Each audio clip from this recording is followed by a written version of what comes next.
Hey guys, this is Coach KP, and today I'm going to share something that's personal to me. I don't know if you can see this chip. This is a 1-year CODA chip that I got when I completed a year of Codependents Anonymous, a 12-step program. It's very similar to the Alcoholics Anonymous program that a lot of us have heard about. The CODA program, or the CODA 12-step program, is not as widely known. All right, so in my personal development journey, I ran into Melody Beattie's book, Codependent No More. And, you know, when I read the book and I was doing these exercises, the person that she was writing about was me 100%. And that's when I came to a realization that I need to do work on my codependency, and I went to the Codependents Anonymous program close to my home. I did that for a year, and I left the 12-step program, and I have not gone back there yet, as of now. And I don't think that I will ever go back there again. Never say never, but I think I have pretty much cured codependency in my life, and I think you know, today I'm going to speak a little bit about why I left the CODA program and what codependency is. So for me personally, codependency showed up as a fixing disease. Okay, so I had this mindset where I thought that I could fix other people. Okay, and it included, at least in my mind, a well-intentioned at least in my mind, I was being well-intentioned when I was thinking about this, thinking about fixing other people, right? Fixing their mindsets. But, you know, when I say fixing, I was actually wanting them to think more like me. In my Codependent Anonymous journey, what I realized was this is actually a disease to fix things, right? Disease where somebody is not capable of seeing things for what they are. You know, it's that this should be mindset.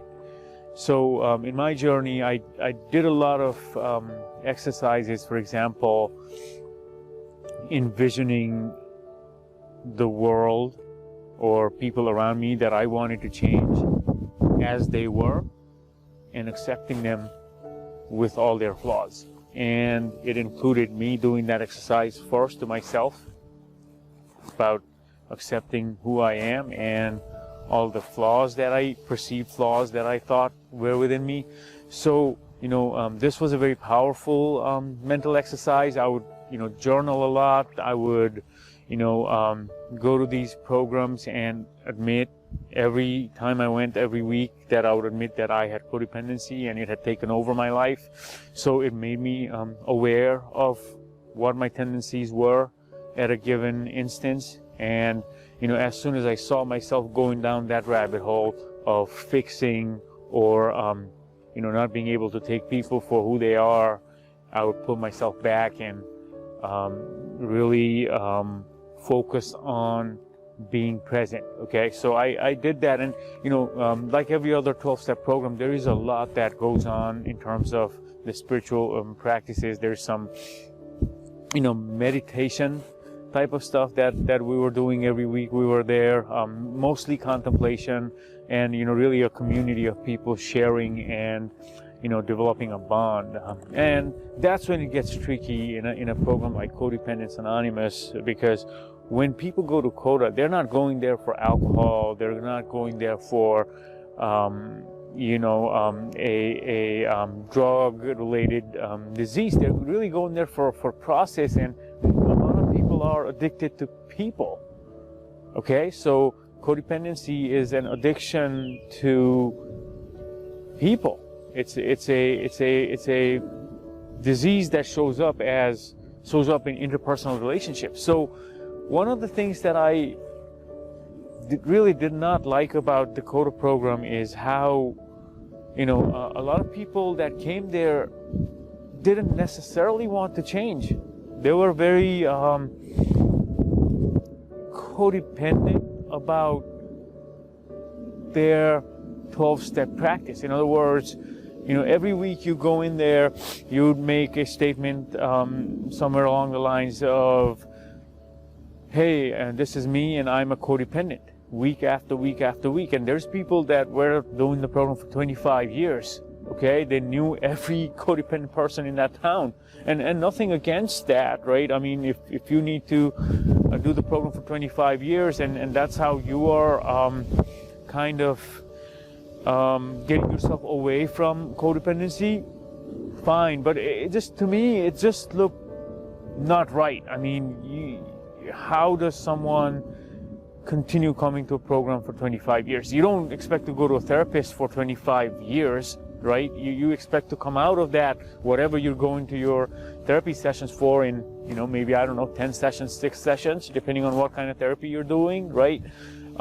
So a lot of the 12-step programs, including CODA, tended to attract the people that never really wanted to get out of the program, is what I thought. And obviously I don't know everyone's motive, everyone that came to this program, and it's just one CODA program that CODA location that I'm talking about. But having friends within the personal development community, I think I've learned that there could be a codependency built into some of these 12-step programs, unfortunately. And unfortunately, I am not saying this to say that these programs aren't worth it. They're absolutely worth it. They're free.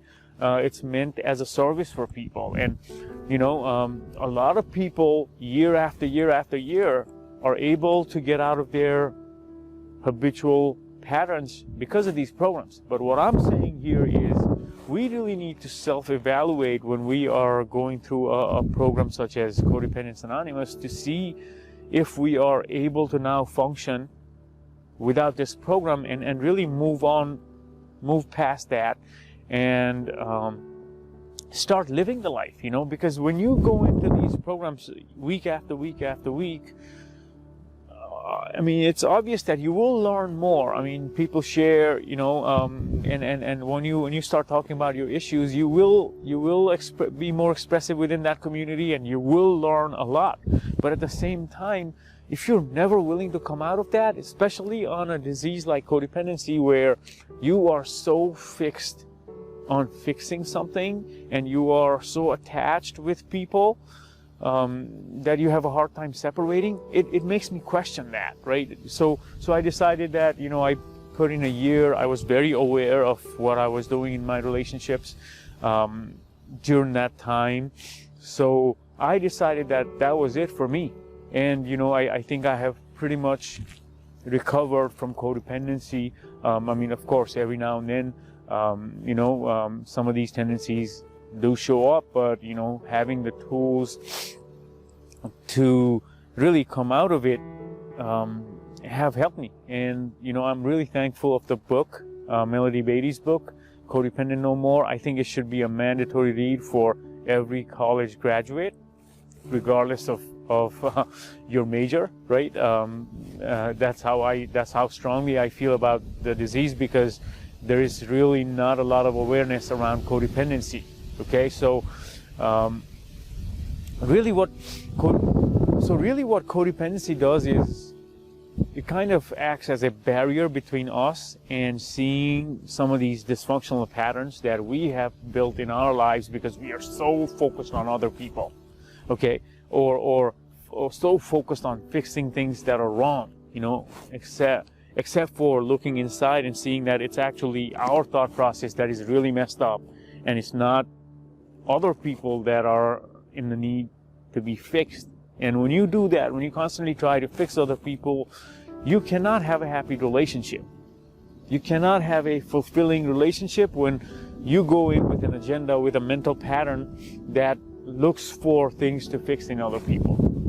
So that was something I learned during my codependency journey, especially with the Codependents Anonymous group, that it's tough for people to come out of that if you're not very cognizant about what you are in there for.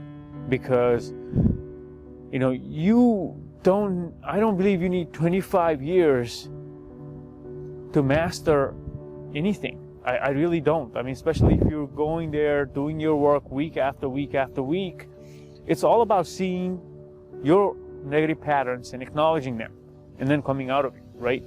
And then you move on to doing other things. I mean, there's so many things one can work on in terms of personal development. You just don't need to be hung up about one particular thing for that many number of years. And this may be offensive to people that have really spent a lot of time doing Codependents Anonymous or any other 12-step program, but it's really not meant to be offensive. Like, I'm not trying to say that you are a bad person or this is something you shouldn't do. Absolutely. I mean, coming out of a addictive pattern, changing your life is a good thing, but what I'm saying is, what's the next step for you, right? Have you ever thought about it? Are you going to go to these 12-step programs religiously and make that an addiction? What is suffering at the hands of the time you're spending doing these programs? Because at some point you have to realize that if you're not stepping up to the next thing, if you're not focused on where you want to go in life, you are stuck in being in this frame of codependency, alcoholism, whatever that may be. Life is meant to be lived, right? Life is meant to be lived, and we're meant to thrive here and not just get stuck in a mold, and whatever mold that may be, for such a long time that we really forget the joys of living. And when we're bonding over, and that's one of the things that is really toxic, is bonding over trauma. And when we're in these support groups and we're bonding over trauma for a long period of time, no one really wants this other person to change and leave the group, and that ends up kind of becoming a toxic situation without us even coming to a realization that whatever's happening is toxic. All right, so I know I've said a lot of things here in terms of codependency and Codependents Anonymous especially. So something to keep in mind, that you don't want to be codependent all your life. You want to step outside of that once you are aware of all of the patterns that you have going on in your life. So hopefully this video helps those people that are struggling with the program. I would love to hear from you and talk more. Peace.